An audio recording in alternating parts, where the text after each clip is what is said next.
since 2022, we've had a significant amount of predictions on the upcoming recession and high inflation causing a stagflationary environment like we saw in the 70s. And has that actually materialized since then?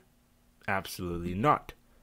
Big tech stocks are still reporting fantastic earnings, with Apple and part of Amazon beating top-line revenue and EPS estimations to brand new record highs.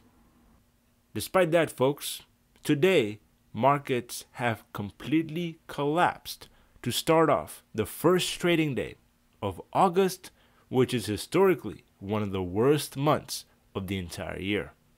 And there is one really important reason for why that is the case.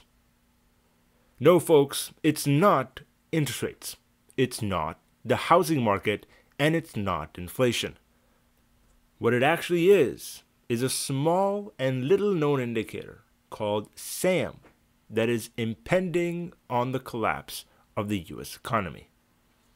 Now, that might be me putting it a little bit aggressively, but this indicator is nothing to joke about. It is an extremely accurate predictor, although backwards looking, of recessions in the modern day economy. Since 1971, it has predicted every single recession, and as you can see right now in 2024, it is inching closer to that orange dotted line, which is historically the signal of a recession. And what markets are pricing in with their drastic sell-off is the unemployment number coming out on Friday this week, ticking higher and causing that SAM indicator to trigger.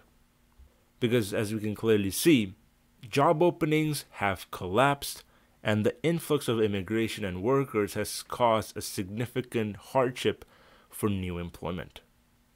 Yeah, it's pretty hard to see this when companies are reporting billions of dollars in operating income every single year and investing so aggressively in themes like data centers and AI.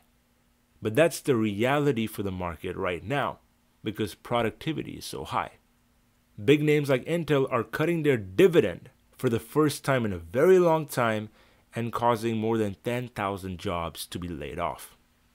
Whereas even though Amazon's AWS cloud revenue came in higher than expected and grew 19% year over year, their shares are sliding because simply forward-looking estimates are not that strong and average selling prices for Amazon goods have fallen drastically.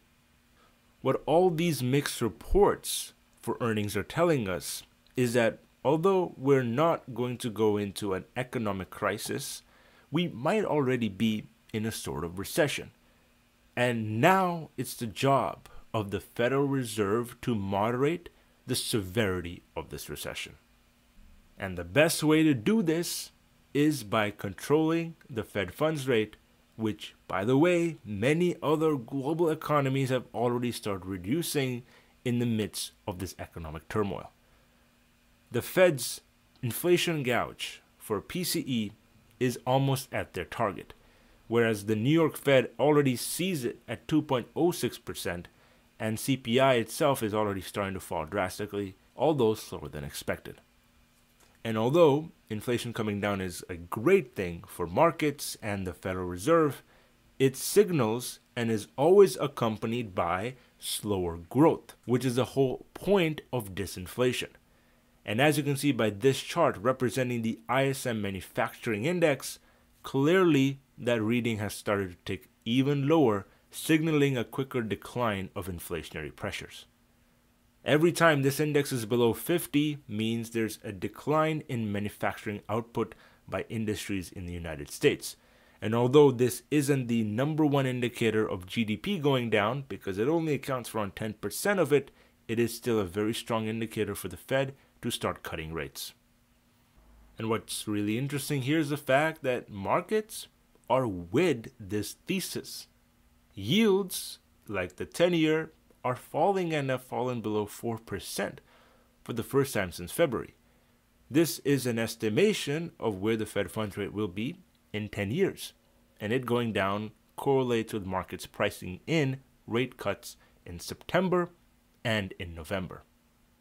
But the question on everybody's mind now is, why are markets not behaving in line with what rate cuts should do, which is spur economic growth and hence boost valuations? And there is simply no other answer to this other than the idea that markets are cyclical and forward-looking. The more than 20% rally we've seen in the NASDAQ since the start of this year has been pricing in this exact theme. There are other companies and countless electronic suppliers, for example, that have shown us that inventory has skyrocketed. Supply is down, manufacturing output is declining, and has been for more than 2 years now. Bankruptcies are at record highs so far in 2024, and although the markets don't price it in, labor is extremely tight. And the reality is that unless a severe recession is on the plate, which is not expected right now, given the strength in that labor market, jobs, and productivity, given the strength in earnings for most of the companies that are reported so far, markets perform extremely well over a 24-month period following the first Fed rate cut. And particularly the Russell 2000, which is a small cap index, ticker symbol IWM, outperforms the S&P because it happens to have the most growth and be the most sensitive. It'll be really interesting to see what Friday's numbers come out as for unemployment and jobs. Whether or not that is a trigger for the market sell-off is a different answer, but rest assured that August is typically a very slow month, so keep that in mind before making any investment moves. But as usual, folks, that is just my take on the situation, so let me know your thoughts down in the comment section below.